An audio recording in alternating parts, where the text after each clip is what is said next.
Yes, you can. Hold on just a second. I'm doing the live stream right now, Christina. Okay. And as you know,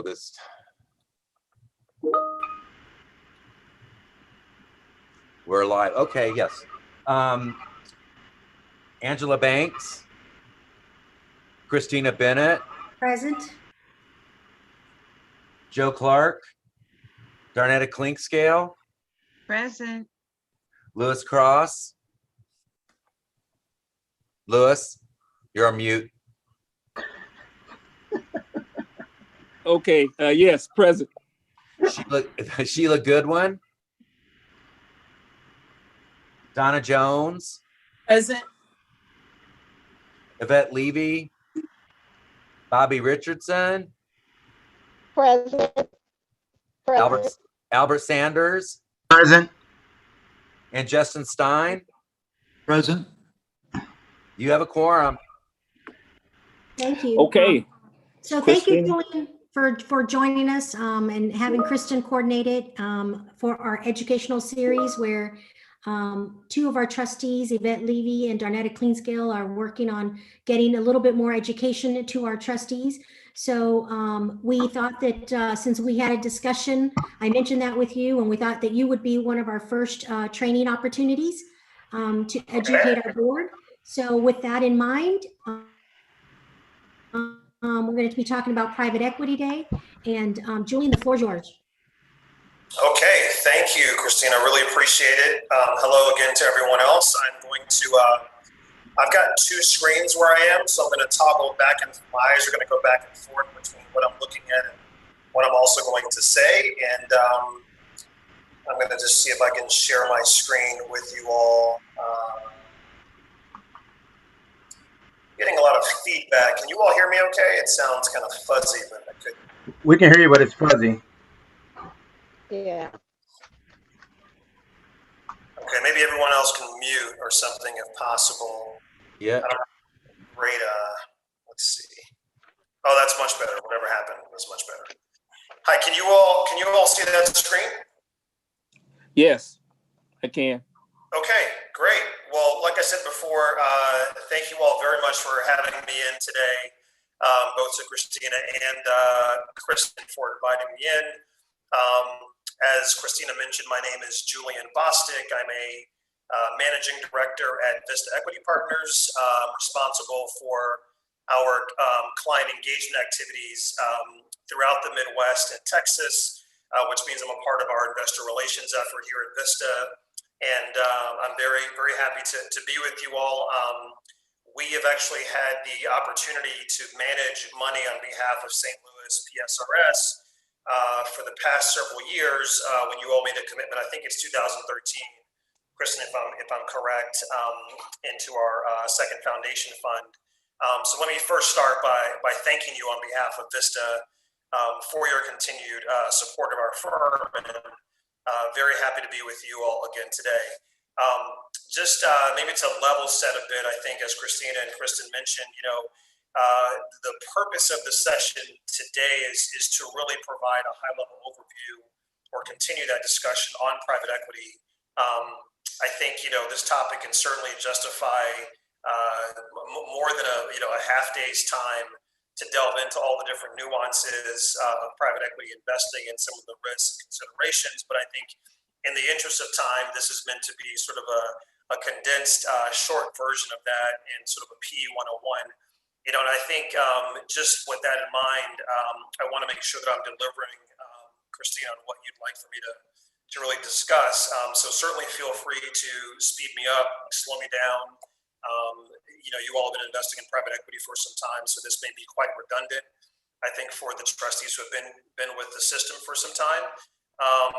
But just in the interest of wanting to be comprehensive, if this is too basic, certainly just raise your hand, let me know. Yeah, we got all that. Go on to the next thing. It's no problem at all. Does that make sense?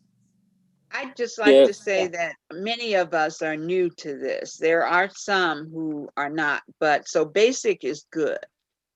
Okay. You got it.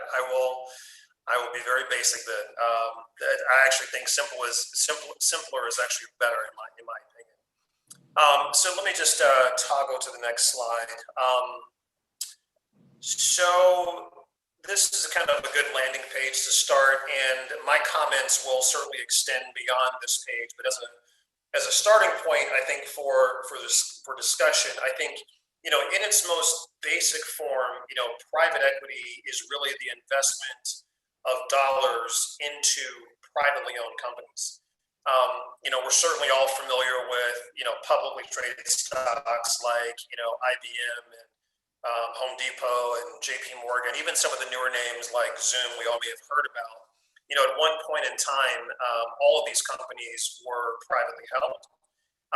And so private equity really refers to the activity of finding the investments before they go public, or if they never go public, but just investing in privately held companies for the interest of generating a attractive return for investors. I think one of the biggest differences between private equity investing and public stocks or public investing, and we'll talk a lot about this in a second, but just maybe to share this at the onset, is that when you're investing in a privately owned company, the manager or the investor who's buying those shares has the opportunity to then take control of that company.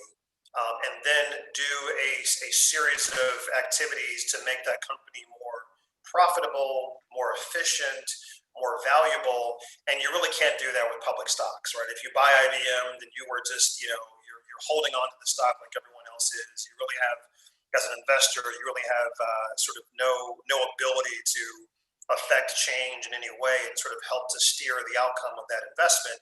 In private equity, you certainly do that.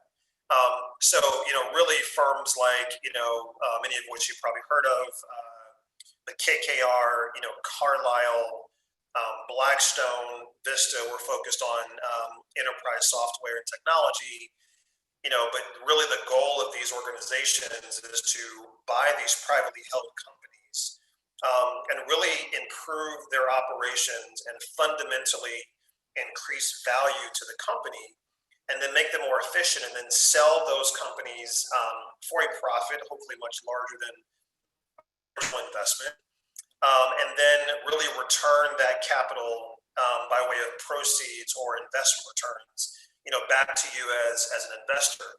And conceptually, and again, I think private equity at its core is very simple. So I can appreciate, Darnetta, your desire to want to keep things very basic, but in my mind, conceptually, private equity is very similar to really investing in, let's say a home that you would like to ultimately sell for a profit.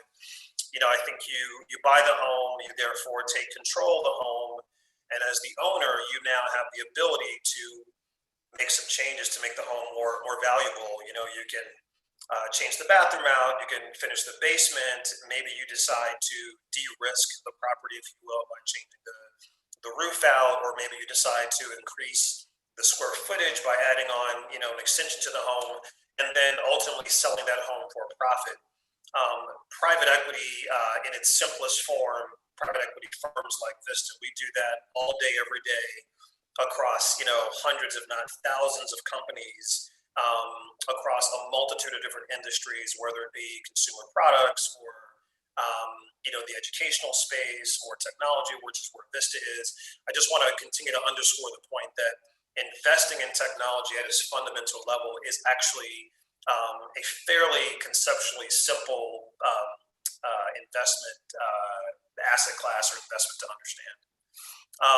I think just to sort of shift to the right side of the page, unless there are any questions on what I just said, I think, some of the things that you can expect from private equity or by investing in private equity, many of these are not actually included on the page, so I'll just kind of tick through them as I believe them to be. I think number one, private equity is a long-term investment. I think, what you'll find, and I'm sure, Kristen has talked a lot about this just in terms of helping to manage the system's allocation of private equity, but private equity, funds tend to really have about a 10-year life, if not longer. And so I think it's just really incumbent upon, you as the investor, the board of trustees, to really do your due diligence and have high conviction in that manager that's managing that investment, because it's pretty much like, a marriage, possibly longer in some cases. I think private equity is also an illiquid asset class, which basically means that it's very difficult to redeem your investment or get your money out should you not be very happy with how things are going. I say that on the one hand because it is a liquid asset class. So unlike a public stock, if you want to trade the public stock, you can obviously sell that. Private equity, selling your interest is more difficult. You can do so in something called a secondary sale or secondary, offering, if you will, but it's not easy. And so it's just really incumbent as I'm talking to investors about going into private equity, or at least learning about the investment vehicle, to really sort of, keep that part of it certainly in mind, because once you commit to the fund, you're pretty much locked in for some time. I think investors, institutional investors, usually will access a private equity investment through what's called a pooled fund structure, or a commingled vehicle, which really consists of other like institutional investors, other public funds, other corporate pensions, possibly endowments or foundations. Typically, again, it's an institutional type of vehicle. Could be some high net worth people within that vehicle, depending upon whatever it is. But essentially, that fund will then we'll talk about this in a second, but it will raise a number of assets from investors, and then really go out and begin a path of acquiring interest, and usually taking a majority interest or position in underlying companies. And these are typically called portfolio companies, again, across a range of sectors, depending upon whatever the manager is investing in. So for instance, let's say that St. Louis Public Schools invest in $1 billion diversified, middle market fund. That fund manager will then, go out, and let's say they will, effectively, they have a pipeline. They will be engaged with a number of underlying companies. They'll typically, think maybe actively diligence about 50 to 80, but that could also depend. And they're looking for possibly 12, maybe 13, possibly 10, depending upon the type of fund and the size of each position, to then invest. And I think what's important about that is, and this will scale in as we talk more about the presentation, but that entity, that group, will not make all those investments at once. It'll deploy that $1 billion over kind of the course of 3 to 4 years, which is typically called the investment period in our business. And it'll begin to sort of make investments in these companies. And so eventually, that fund that you put money in will, probably own about 10 to 12 assets at one time. I think the important thing to note is, and we'll talk about this in terms of performance, but while we're on the investment period, it's also important to note that while that investor, while that manager, Blackstone, Vista, et cetera, is making investments on behalf of the fund, they are not generally providing capital or returning capital back to you as the investor. It's something called a J curve. So from a performance perspective, the fund may initially look like it's underperforming, or you may see some negative performance numbers because it's deploying the capital. It's buying the homes, if you will. It hasn't sold any homes. It's buying the homes, if you will. And so there are ways to mitigate the J curve, but just again, for simplicity's sake, that's essentially what's going on. I think however, the good part, and in my opinion, is really the primary reason why you would invest in private equity, is because once that manager begins to sell those companies and return that capital back to you as investors, the capital returned, or the proceeds from those investors, should be significantly more than what that manager paid for them. And therefore, it's generating a return that is, at least it should be, substantially above the public benchmark. And just one more point on that, because I think it's important, because again, if you think of, return potential as being the primary driver, it's obviously very important to choose the right manager. I think what we've seen across the landscape of private equity investors is that, or managers, is that there's a pretty big gap between those funds that are sort of deemed to be in the top quartile and maybe even second quartile to some degree, and the median quartile. It can oftentimes be more than 1,000 basis points, which is more than 10%, which is significant. So anyways, I'm just trying to underscore the point around being having high conviction over the manager that you choose. And I guess the last point on this page that private equity is also known for, which you can expect as an investor, are the fees. The fees are generally more expensive, depending on who you decide to go with. But I think as a rule of thumb, generally more expensive than investing in a publicly traded, fund or security. This page has here 2% on average, 20%, performance share. I think that number those numbers have come down, frankly, over the last, 5 to 7 years. But suffice it to say that the fees that you pay in the private equity, world are going to be more than what you'd pay if you were buying, just a traditional stock fund. So I've kind of said a lot in that breath. Let me pause there. Christina, you have a question?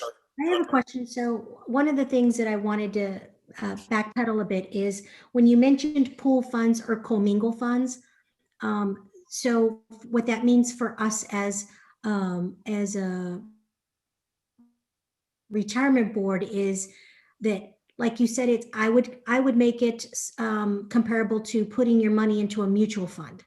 So we, as a retirement board, put X amount, 5 million, 10 million into your fund that you're raising for a specific goal, right? Whether it's technology or private companies within a certain sector. And then commingled just means that everybody, you're going to go out and your goal is to raise, 500 million. And our money goes into that 500 million. We don't get a say so on where that money's invested. We basically put it in based on your historical returns from other funds. And then we hope that whatever target goal that Vista or whatever private equity is selling, that they're going to tell us that their goal is a certain percentage, that we have to look at that totality from not every single year that it's that return, but in its totality over 5 to 7 years on an average return before we get our money back. So the goal is to use all the money that you have once you've raised it, deploy it, buy companies, and then start to see the returns on those investments in the later years once you've used up that capital and you're making efficiencies in those companies. And then there's an end date, which means you start selling those companies, and that end date could last, 2-3 years. And if the goal of the fund is, we could see potentially, if everything goes well, capital return to us before the projected 7, 8, 9 years or whatever the original term was. Correct? Yes, that was So extremely well said. That's exactly right. Yes. So I just And wanted to apologies for not going into that level of depth. I'm happy to do that going forward. But Christina, you're absolutely correct. I think everything you said is 100% accurate. Right. And I think the point around, when certain investors or managers, I should say, return capital back to investors, I think like in our case, for instance, we have actually been deploying because software in our market, software has grown so much and so quickly. Our pacing of deploying the capital has increased, and then the sale of that capital or those investments has also sort of increased, and kind of the life cycle has shortened a bit. I think depending upon other funds, you're right. I mean, it could take a number of years. It could be longer than 3 years, et cetera. But I think that's 100% correct. So I appreciate that in depth, but I would really suggest that we not go too in depth, but that we take notes and come back at a later date for more in depth. Okay. Okay. Thank you. Sure. I'm happy to answer other questions after this session as well. So no problem at all. Can I go ahead and go to the next slide? Okay. So I'll go through this a little somewhat quickly, just in the interest of time. So if you really think about the world of private equity, there's generally a very kind of small number in terms of groups of, what we call stakeholders within this kind of private equity ecosystem. The general partner, the best way to think about that is this is Vista. This is KKR, this is Blackstone, this is Carlyle. That's who the general partner is. If you want to think about an example, that could also be Goldman Sachs if they have a private equity, vehicle as well. It can be an emerging manager, call it Clearlake, et cetera. But that the manager who is actually deploying the capital on behalf of you as the investor, we're called the general partner. The limited partner, the LP, is you all. It's effectively the system. It's the institutional investor. In this case, it's St. Louis. I think I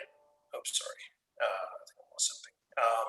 It's your board. It's Texas Teachers. It's San Antonio Fire and Police. It is Duke University. Whoever. It is a number of those entities are then called a limited partner. And then I would also think about the other stakeholders within those broader groups. One are the employees of the different portfolio companies that we're buying.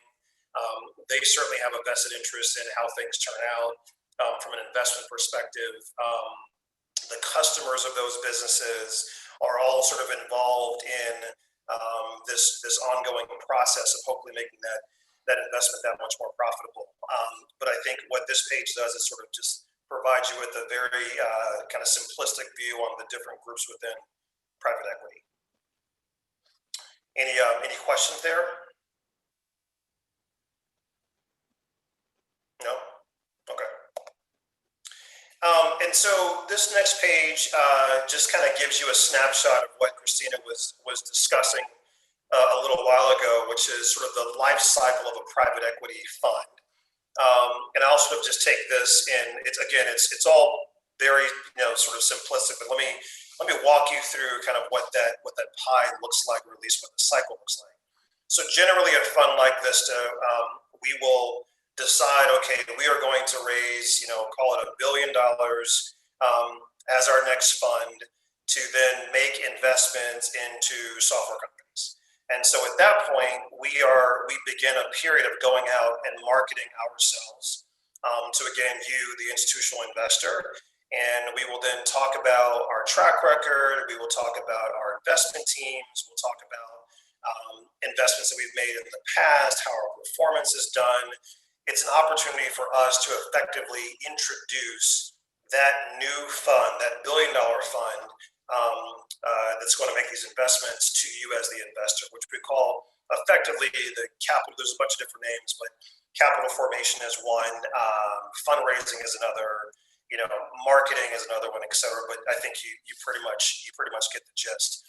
In that process, that fund then has a variety of closings, and all a closing means is sort of a point in time that we as the manager say, of the $1 billion we've raised, we're going to close on $200 million, which means we will, take a group of investors into that first close.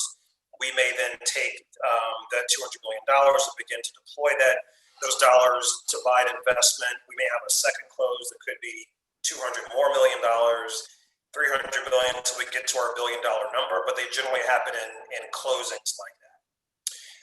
Once we have effectively raised the fund or collected the target number of dollars that we're hoping to allocate, and again, this is based on a variety of factors. The size of the fund can oftentimes be very well aligned with what we see the opportunity set being, the number of homes, if you will, that we'd like to purchase, et cetera, in a certain market. Once we do all that, we then enter the next phase, which is really the investment phase. And this is when we, again, as the general partner, Vista, the manager, et cetera, it's when we begin to deploy that money into actual investments. And again, the thing that's important to know is that oftentimes, especially firms who have been in the business for some time, we have a very good pipeline. We know the universe, in our case, the software universe of companies that we would like to own at some point and at certain prices. And so we're constantly finding these companies. We are diligencing the companies. We're beginning to possibly engage with them on an investment basis, et cetera. But this is kind of when all of that happens from an investment perspective, kind of in phase two. And then we're also in that phase as we invest in these companies, meaning we take ownership of them. We are then beginning to create our value in the company. Like I said before, we are looking to then increase the way the efficiency or the operating efficiency in terms of how the company operates. We're looking to minimize costs. We're looking to increase revenue. Again, going back to the home example, the exact same thing. We're looking to really increase our investment, or at least the value of that investment. I think the last phase, and again, for simplicity purposes, is called the divestment. And basically that means that we will reach a point in the fund's life where we have owned an investment for, call it 3 to 4 years. We have done our work. We have executed our transformational game plan. And then we're in the process of then selling those companies and then returning that capital back to you as the investor. So again, I think this page, makes it very basic and simple. You can go into each one of these and spend quite a bit of time, but I think it provides a pretty good snapshot, at least of the life cycle of the fund. Any questions there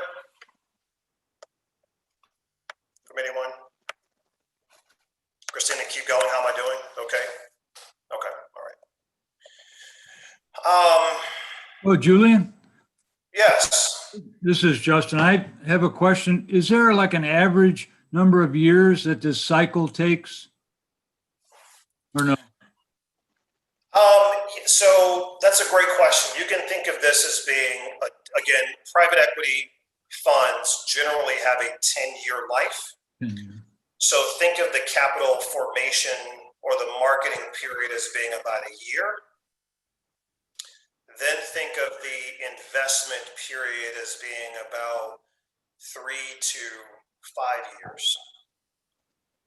And then think about the divestment period, or the sale, if you will, of all those different interests, selling down the fund to be about another 3.5 years, 4 years or so.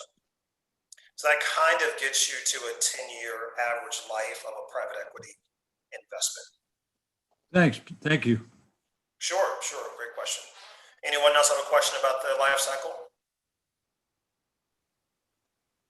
Okay. Let's see. So I think our marketing team put this page in to really sort of, underscore the growth in the private equity market within North America. And when you think about it, again, I alluded to earlier before that the number one, at least in my opinion, I think this is probably an opinion held by many others, but the number one reason that you would invest in private equity, that you would allow for this 10-year, lockup, that you would allow for the illiquidity, that you would allow for the higher fees, is for the return potential. We'll look at what that looks like. But I think it has also meant that many investors over the course of 10 years have really poured dollars into the private equity market. You think about what's happening in the broader investment space, yields and rates are obviously very, very low. You can look at the stock market and say, gosh, we've had a great run so far. When do we think things are going to correct and contract? As pensioners who are responsible for achieving that 7.5% return, as you think about your broader asset allocation, you're looking for the best relative value, risk-adjusted, even in many cases, investment to make. And so private equity, given the return nature and the return potential of private equity, has really stood out. And so this page really just, really illustrates that point and shows that investors have sort of spoken with their dollars. We've actually seen, private equity fundraising reach, all-time highs in 2019, and this sort of breaks it out. I'll let you all look through this later if you like. But it sort of breaks out, buyout, venture, growth equity, which are the different types of private equity investing that you can do.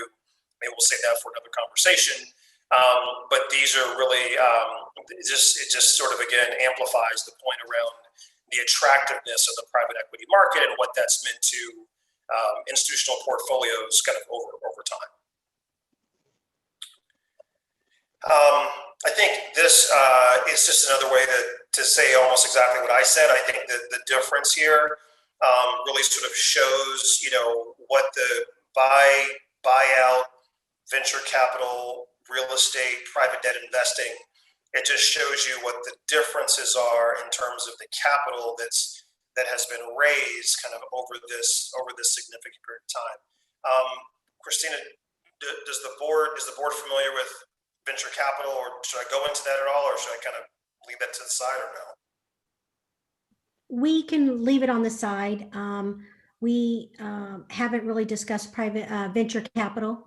And so it's a little bit different, but it's still private equity. It's a little risky. It is, and I'll do 6 seconds on venture capital, but effectively, as Christina just said, venture capital is another form of private equity investing. In the venture space, per the name, you are effectively investing in investment very early in its life cycle. There are obviously different rounds or series, as they call them, for fundraising. Sometimes it's friends and family. Somebody has, they'll do a round and they're sort of baking a product in their garage. Investors can sort of, choose to participate at any point in time. Venture capital is a style of private equity investing that seeks to find investments in a very early part of their life cycle, i.e., trying to find the Facebook when, someone like Mark Zuckerberg kind of knocks on your door when he's at Harvard. Very similar concept. It is much riskier, and frankly, it's been a more difficult place to make money because the disparity between really good venture capital managers and your ability to get into them versus other managers is massive. And so you can either do very, very well or you can lose lots of money. So anyways, I point that out only because it's a part of the presentation, part of private equity. But I'll skip that, Christine, unless you want me to go further into that. So yeah, I don't want to spend much time on this page. It just shows some of the data behind it. And so here is this is the part where I think, again, it really sort of, private equity investing, shows the power of being able to generate performance above the public benchmark or public investable universe. Effectively on any collection of performance period, 3-year, 5-year, 10-year. And if you are comparing private markets to public markets, which you should, private equity has significantly outperformed as an asset class. Oftentimes you think about, on a 1-year basis, the Russell 2000, if you want to pick that one out, was down 24%. Obviously that was, there was a bunch of COVID in those numbers, especially at the tail end of March.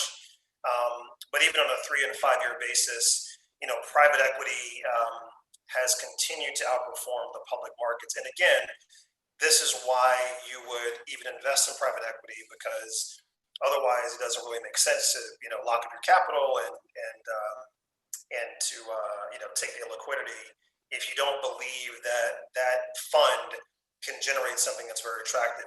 I should note that the private equity numbers that you see is basically, it's sort of like, I think it's either a median or it's kind of just a straight benchmark.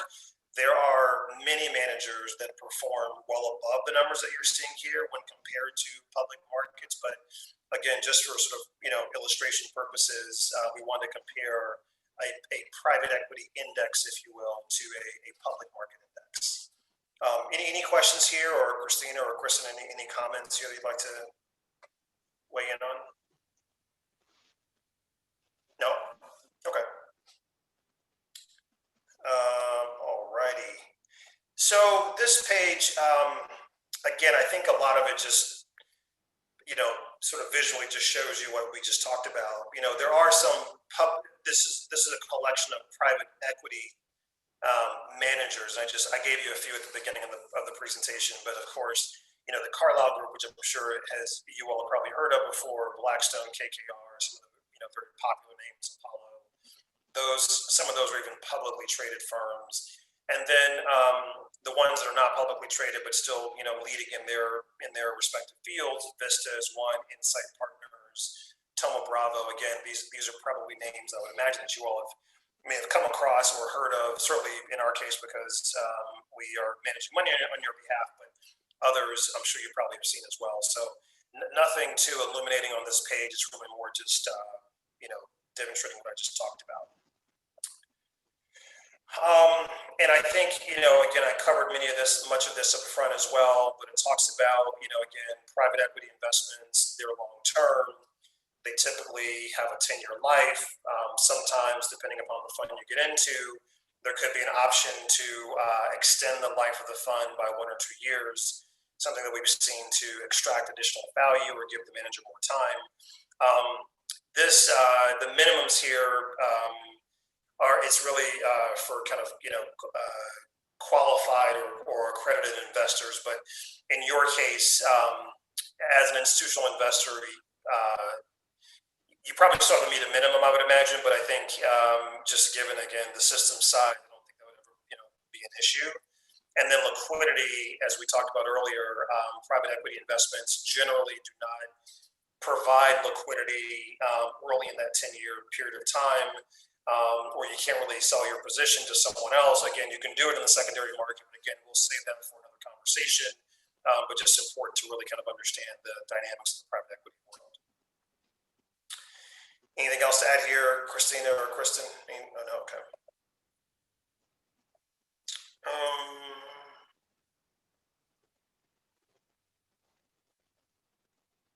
I think I covered, maybe I didn't cover some of this. So it's important, maybe this goes without saying, but I'll go ahead and say it anyway, that the private equity industry, you know, is regulated. And it has been that way for at least the past 10 years. And in fact, regulations on private equity have continued to grow and to be more frequent. Just wanted to make sure that investors, you know, fully understand the dynamics of private equity investing and are not being taken advantage of. And certainly that we as a manager or a fund are not out trying to market ourselves to an investor who doesn't have the education or at least have the knowledge about investing in anything, let alone private equity. And so I think this just highlights that there is increasing governance and regulatory elements into private equity that I think were not there in the early days, and I'm glad that they're now. It sort of protects you as an investor. Because we want to be good stewards of your capital, so it's important that we adhere to all these elements and even conceptually and philosophically agree with them, which we do.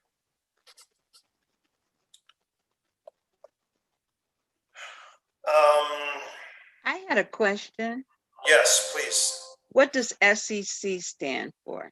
Security, equity, something? It was in the last slide. Oh, the SEC. Is it the regulating body? It is. Yep, Okay. it sure is. Correct. Okay. It's Thank the you. I'm sorry, it's the Exchange Commission. Securities Exchange Commission. Great. Thank you. Thank you. Awesome. So funny, we talk about that all the time, but I was like, actually, what does it stand for again? Which I knew. Thank you, Kristen. Okay, let's see. So I kind of covered, I mean, I tried to at least set the stage of covering a lot of this, and I'm happy just in the interest of time, to let the board, as Darnetta pointed out, to maybe digest some of this information kind of on your own and come back with any questions. We've talked a lot about this value creation. We've talked about fund structures. We've talked about a number of these different concepts. And so I'm happy just to pause there. You know, Christina or Kristen, I'm happy to go into more detail, or, you know, want to make sure this, has been a good use of your time. I think we're maybe at 25 minutes now or so. Yeah.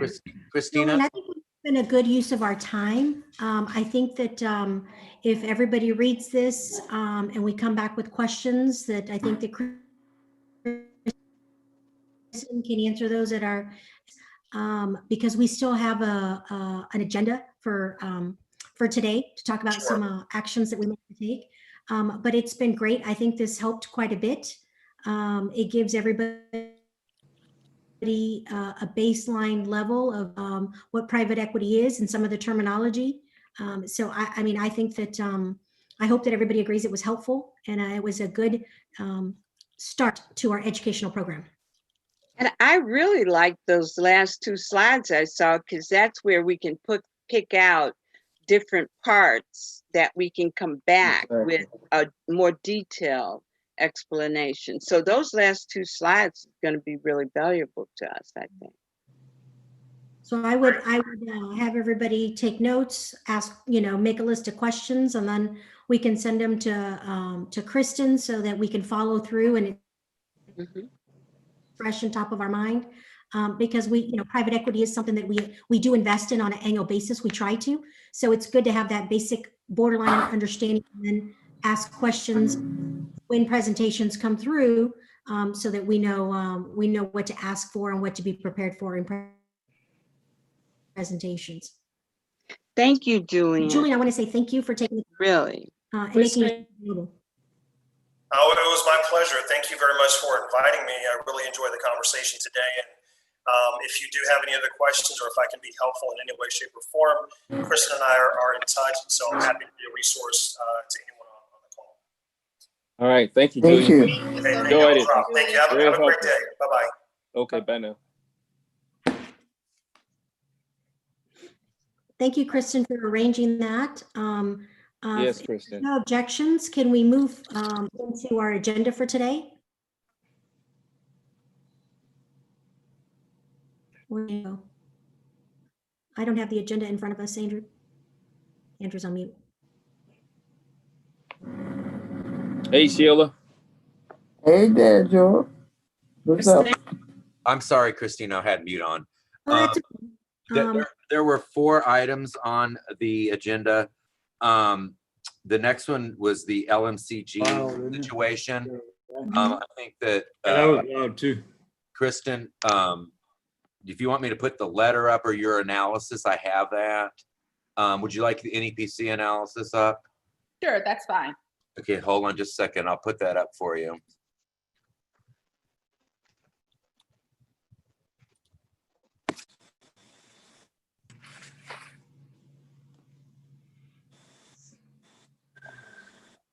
Can everybody see that?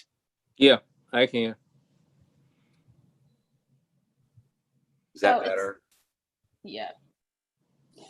So essentially, unfortunately, LMCG is essentially closing down this strategy. You have not been in it very long. It is your emerging market equity strategy. And, because they are shutting this down, their global equity team resigned essentially as of September 2nd. And so this has resulted in us needing to move your assets from this product, because they're liquidating, into potentially ETFs, because they want to do it so quickly. I don't think that we'll have the opportunity to select a manager that fast. That said, we can be prepared to bring managers forward at our next meeting. We can make some recommendations to get this done relatively quickly. That said, unfortunately, they put us in a predicament where we need to move pretty precipitously. We have evaluated. We didn't know that this was coming, but we have had some downgrades on this strategy, which we articulated in the I think last quarter potentially. But again, this is a team, they've managed it since 2006, so it's a little bit of a blind side. I do think that this is a difficult environment. LMCG has other strategies that are going to be remaining, but when you lose your entire team, that is a 24-hour, 48 or 48-hour letter from us, and it is an immediate action. So at this point, our recommendation is that we don't really have a choice, but our recommendation is that we move this into ETFs, EME ETFs, unless you have some liquidity needs that need to be identified, and maybe I can defer to Andrew on that, actually. Yeah, thank you, Kristen. I was gonna inform the trustees that in the market, you touched on it, in this environment that we're in, we don't want to knee-jerk react with our other managers when trying to fund our pensions. So actually, this is an opportunity for us. It's a $27+ million portfolio. And since I'm not going to be here and we have a new executive director coming in, we have pensions funded through October 1st, which is coming up. And so what I'm going to do, because the LMCG also included a distribution request notice with their letter to me, meaning they want us to move and liquidate as soon as possible. It won't thwart future efforts to reallocate this money, but in the meantime, for liquidation purposes, I plan on setting up an $18 million redemption right off the bat. So pensions are funded through December 1st and October, November. Yes, December 1st, and then we get money from SLPS at the end of the year, but we don't count on that for our January 1st. But we should have enough cash to fund pensions in my absence going forward through probably almost April. And this came along. I mean, I know it's disheartening for our managers to go out or go under, but it's an opportunity for liquidity for our pensioners. So, as just a point of information, at this point, I'm going to put a request in. So the redemption comes in October. So November or December will be covered. Okay, and that's thank you so much for Andrew for that. And so with that in mind, we'll still look to move forward. EME should be a part of your asset allocation, but that gives us a little bit more time to identify a manager. Once we identify a manager, what we would do is just rebalance from our other managers as we typically do in any other point of time when we are initiating an allocation. So that will make it a little more organized. And as I've mentioned, while markets are doing well, second quarter was strong performance, as you'll see, you'll see or have seen in your quarterly review for June 30th.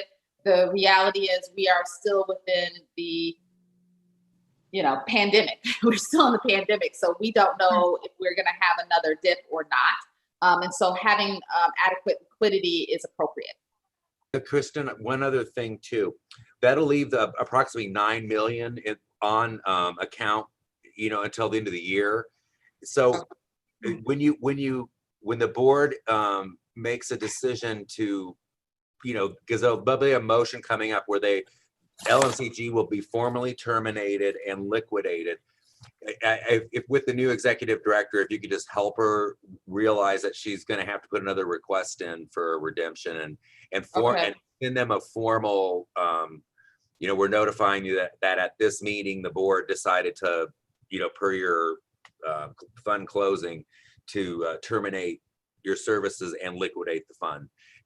That will help her a lot. And because we weren't planning running out the year with any more terminations, but here we are. So sure. And she starts when again? Next week, the 23rd. So she will be at the October meeting.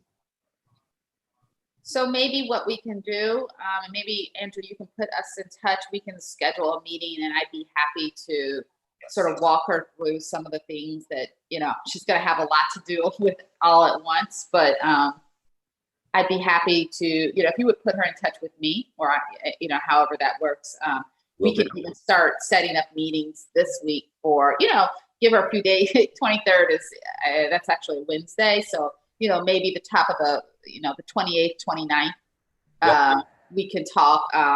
And I don't think we have anything pressing on the agenda for October now that we know we're going to use this liquidity. So maybe that's an opportunity to get up to speed. But of course, that's the purview and the determination of the trustees. I'm just Absolutely. letting you know that you have that latitude to, you know, do performance so that we can, so she can get her sea legs. But again, that's just a recommendation. I'm not making, dictating anything.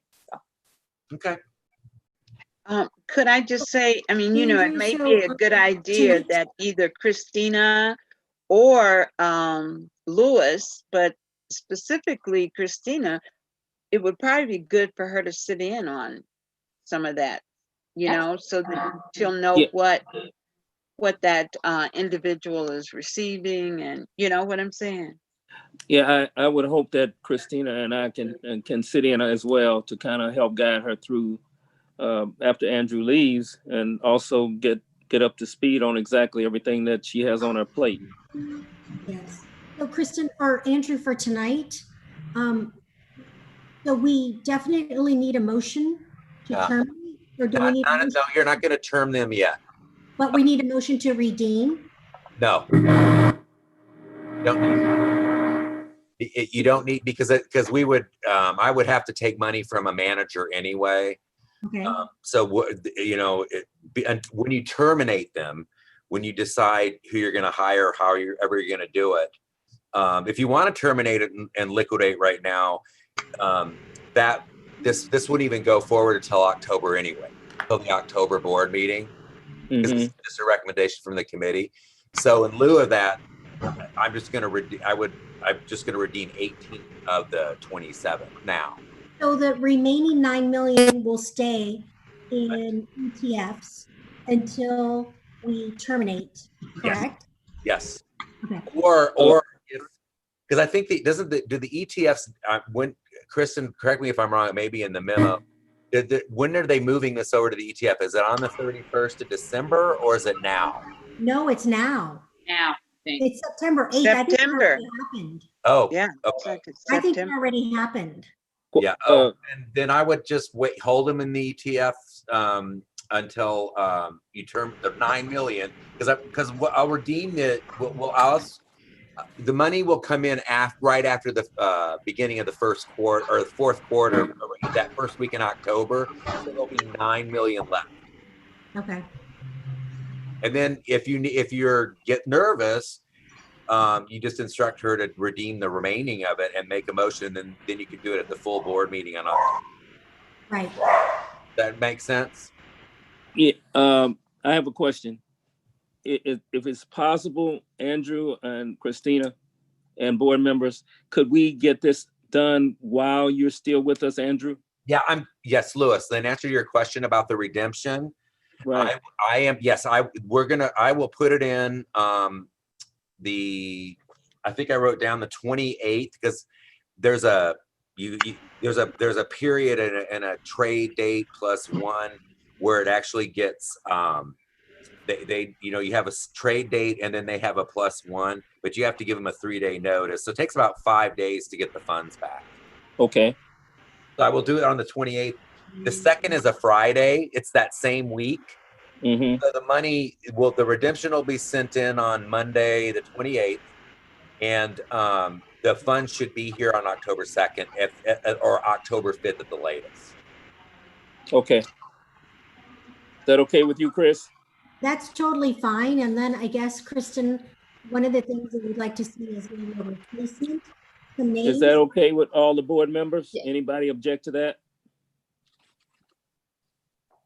Dr. Sanders? No, it's good. I was listening to Christina on the other part, what she was saying. Okay. Yeah, I was trying- I just want to know if anybody objects to it. If so, let us know what your objection is, so because we all want to be on the same page if we can. Mhm. Yep. So Christine, I'm sorry, I didn't really hear what you were saying. You got. So I was saying that while in the interim, we've got from now until our December meeting to really think about what we're going to do with this strategy, to come up with maybe some names and see if there are any minority managers in this space as well included in your list of names that come back, so that we can put this on the December agenda.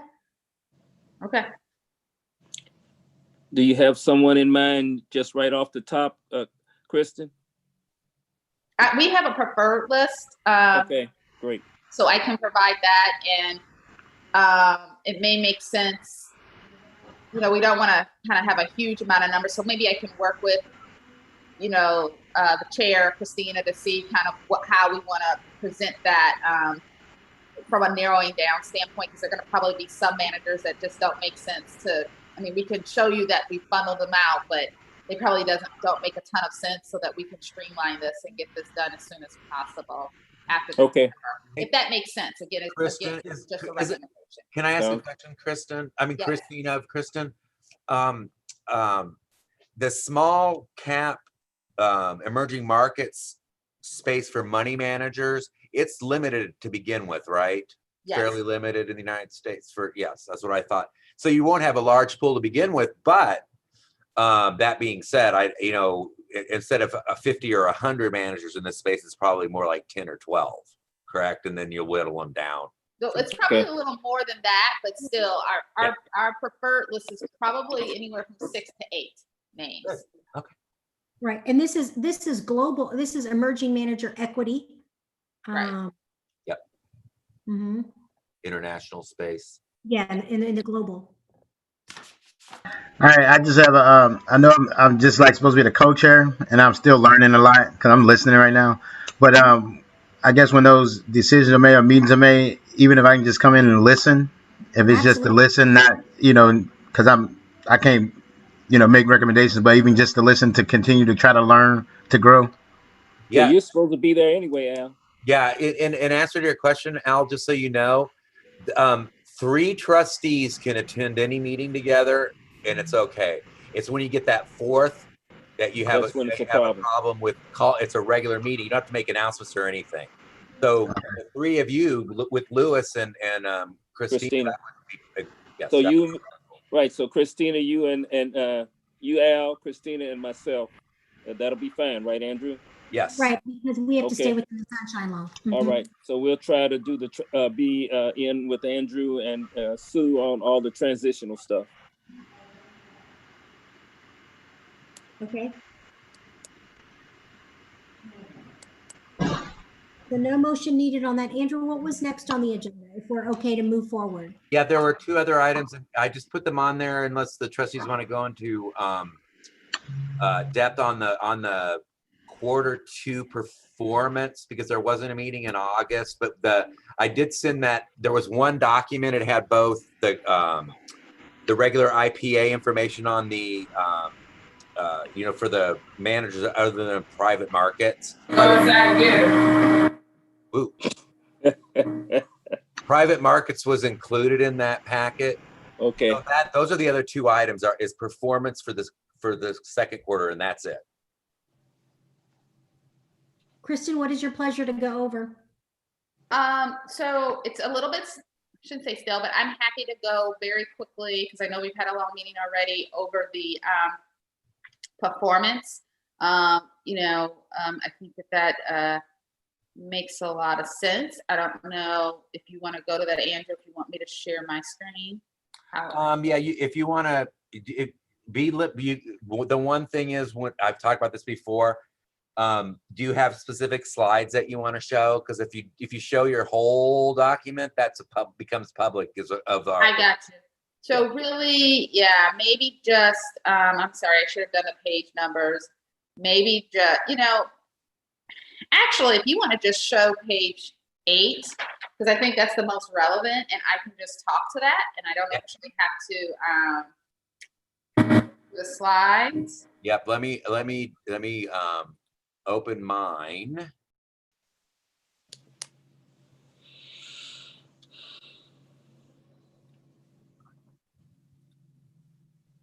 It's going to take me just a minute. No worries. On the big IPA, yes, that's okay. Right, on the big IPA. Yeah. Page 8. Yep. So you want the total fund performance, right? Right, the total fund performance, and I can just talk to that page. Yep.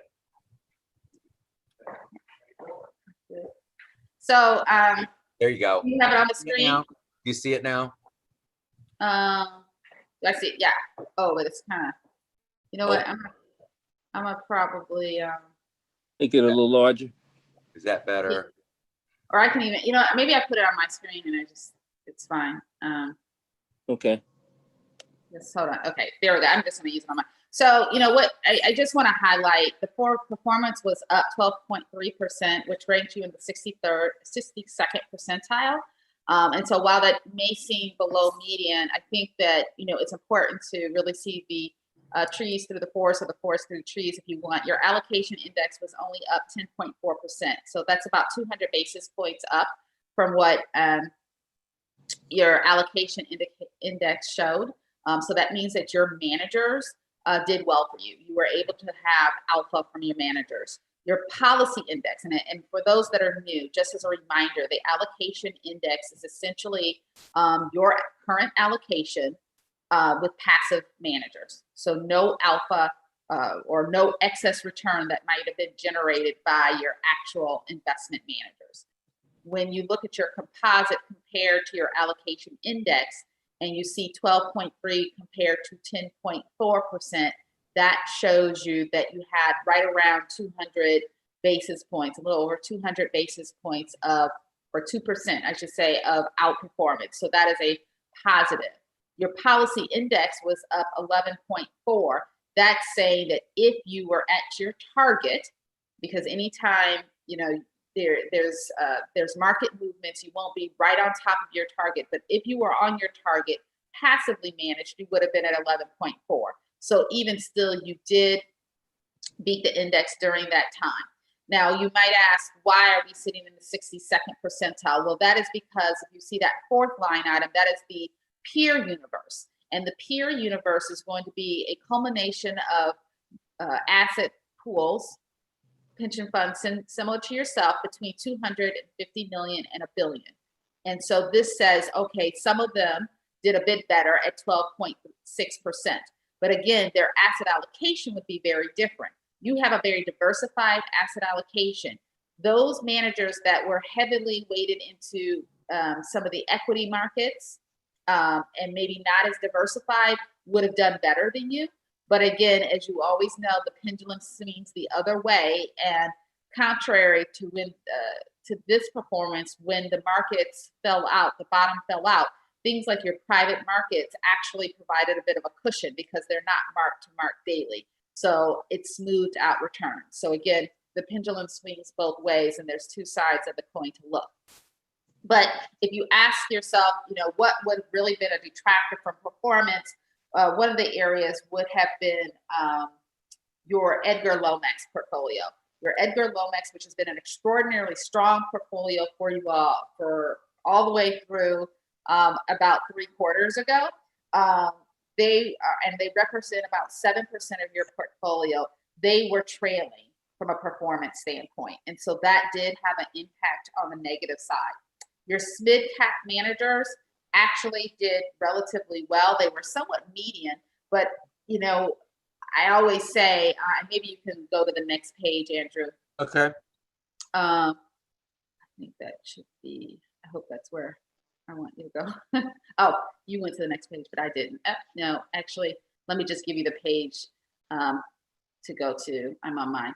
If you go to page 16, go to page 16, yes. No, 17, sorry. There you go. At the end. I mean, okay, thanks. Oh, I see. Okay. Yeah, 17, you'll see your SMID cap managers, they were right around median.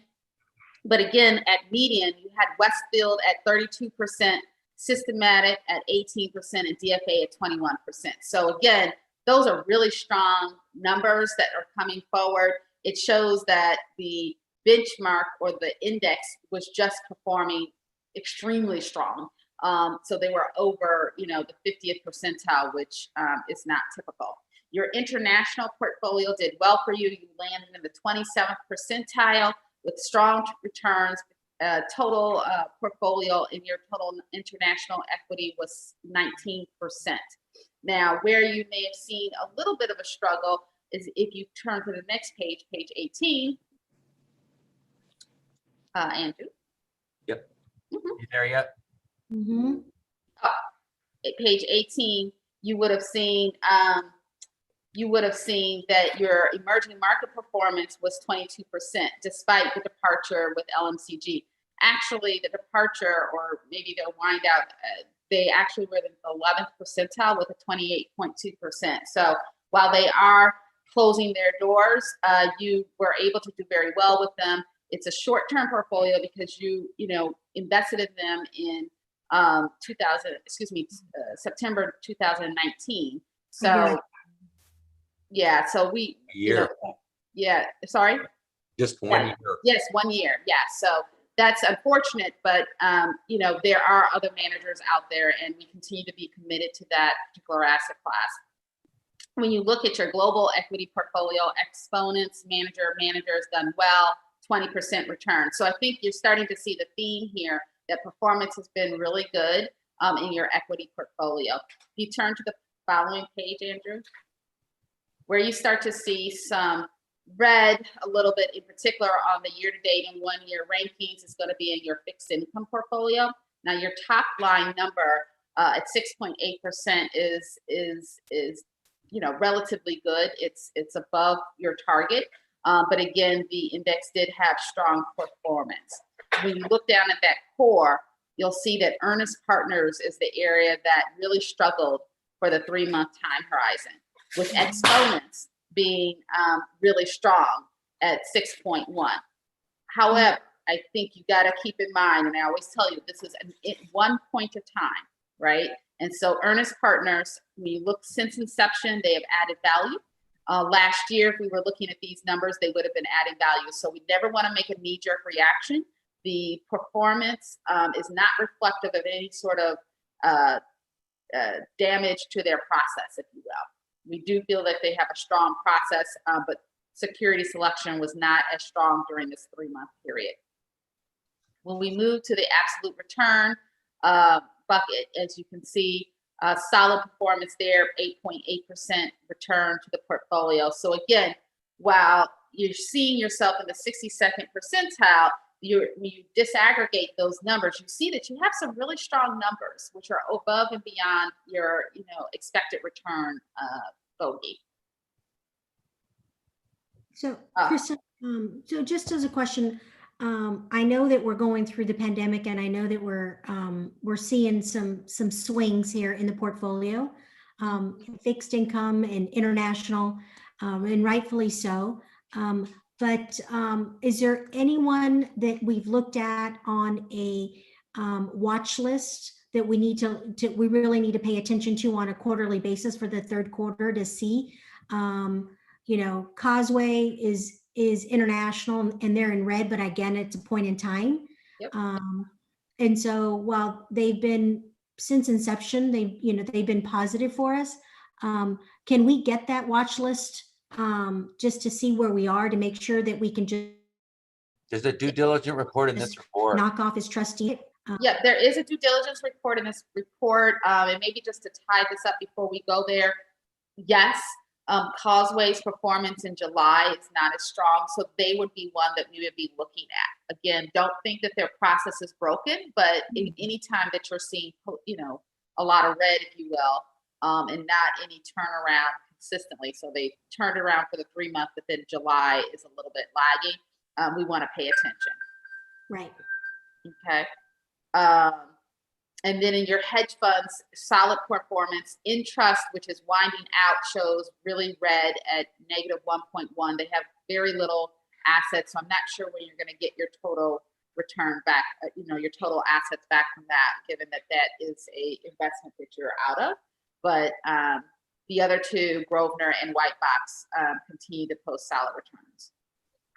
Mm-hmm. And maybe Interest is in that liquidation. Has been forever. In the are they Chilean bonds? yes, Chilean yes. So those Chilean bonds are yep. That's the residual. Yep. Okay. Do you want to try to go to the watch list before we go through the private markets, or should we just pop on the private markets first? You're on mute, Christina. because it's part of our fiduciary responsibility, I want to get the trustees looking at our quarterly watch list so that we're aware. And we, you know, while something like LCMG can pop up on us at any time, or progress happened on us on a quick basis, I want us to get into the habit of looking on a quarterly basis, our watch list, so that we can make that decision and check off our fiduciary responsibility to say, yes, we know we're going to give them another quarter. Or Kristen, what do you think? Because you know, if we don't do that, then we lose sight of bringing them in when we need to bring them in to have a talk. So What why page- don't we what, turn Chris- to page 65? okay, thank you. Thank you. So this page 65, as Andrew's turning to that, just gives you your due diligence monitor. It gives you the definitions at the bottom that tells you no action, watch, hold, client review, and terminate. So that's good to always be familiar. You have two managers right now that we're looking at with recent changes and announcements, Intech and Westfield Small Cap Growth Equity. No, both of those are considered no action, but they are here. And to Christina's point, you have an understanding of what's going on and what the changes were and why, you know, they are sitting there. If you turn to the following page, you'll see LMCG. And this is the issue that we have now right here. It says no action, but ultimately we do have to make an action. So I think maybe that's maybe for the firm as a whole, but given the wind out, there is an action that we're making, which is to get out. So it's not an action from a client review or hold. And I don't even think it's a terminate because we're liquidating. It's no more. So it doesn't. Yeah, Kristen, LMCG was also in the first quarter due diligence report, and you were watching them at that point. Yes. So that is to Christina's point, and maybe just quickly, since we're here, we can go to page 68 because I know the investment chair, Christina, would like you to just be familiar with your year-to-date brokerage report. So this is what we're looking at. Again, you the bogeys that people are trying to get at. So you see the brokerage commission goal of 10% on the bottom, you know, under each of the separate asset classes. And so you can see when you look to the far right column, you can see where they are year to date for 2020. And so firms like Edgar Lomax are considerably over. Firms like, I really think actually Ernest Partners right now is the one that's under. So they'll need to, I mean, they still have a couple of months. So, you know, I'm not really worried about it, but, you know, we are watching this. So I just wanted you to be aware. And then maybe, I'm sorry, were there any questions there? Do we have this slide deck? You sure do. Okay, good. Okay. So maybe what we can do is just do a snapshot, and Andrew, I'll tell you exactly what page I want you to go to for the private equity. Yeah. Okay. Just give me a minute. Big book.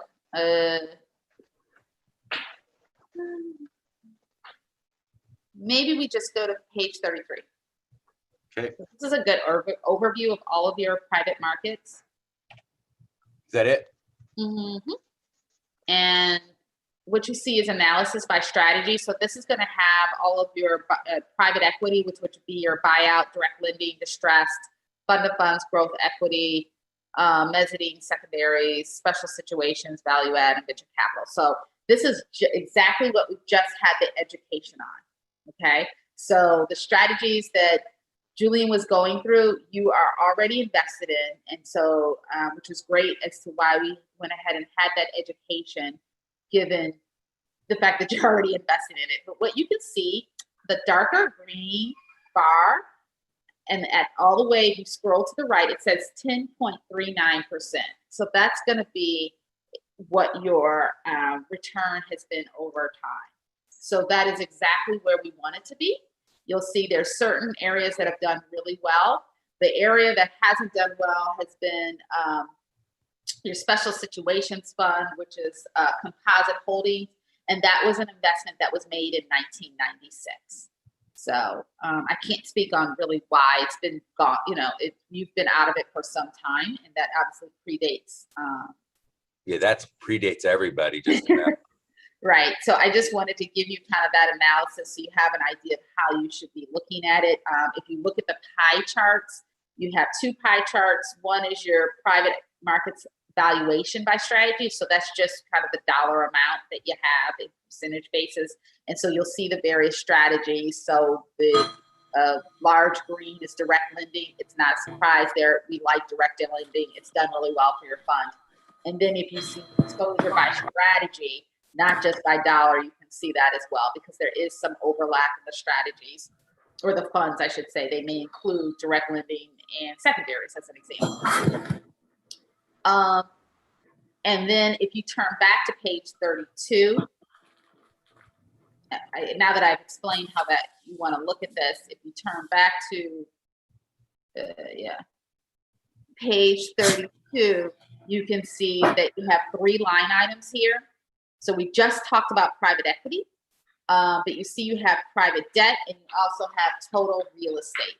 And if you scroll, you can see what your since inception returns are. So your private debt is 7.2%. And as a reminder, you have an income component to that. So that is well within the range of what we should expect. It's actually doing better. Then you have your total private equity at 10.44. And then you have your total real estate at 25.5. And this is going to be your since inception numbers. And that 25.5% includes that Elm Trees. Yes.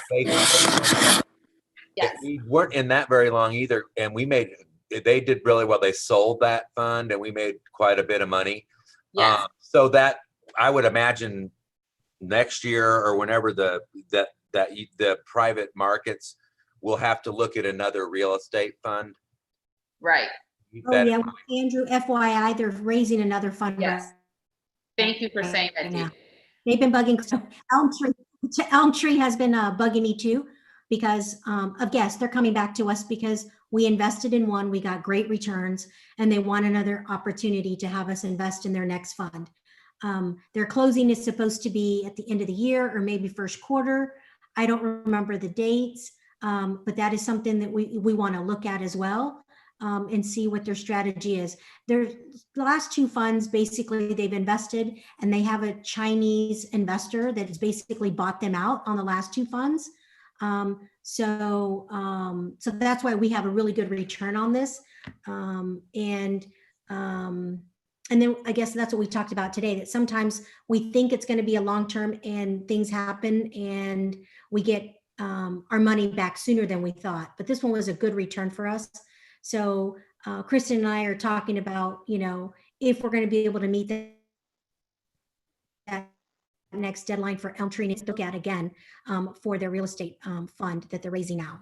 And they've got some activity to do in the next 6 months or so. And they typically, Elm Tree, I know is flexible on, because they actually extended that closing date for us. The last one for us. Yeah. So they would probably be up for that again.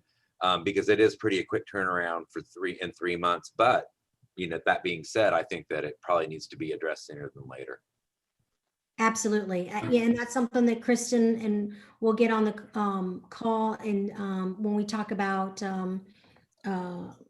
liquidation of the equities portfolio, we'll talk about what we need to put in the next agenda, because it might be pretty consecutive in December. And if we have to call a meeting in January, we'll have to see. So again, I feel, I wanted to just give you a high level of what the performance looked like. Hopefully this was helpful, and hopefully it also made sense after having, or not made sense, it was more clear after having the education that we had earlier today. So I think that is, concludes my formal comments, but I'm always happy, of course, to take questions.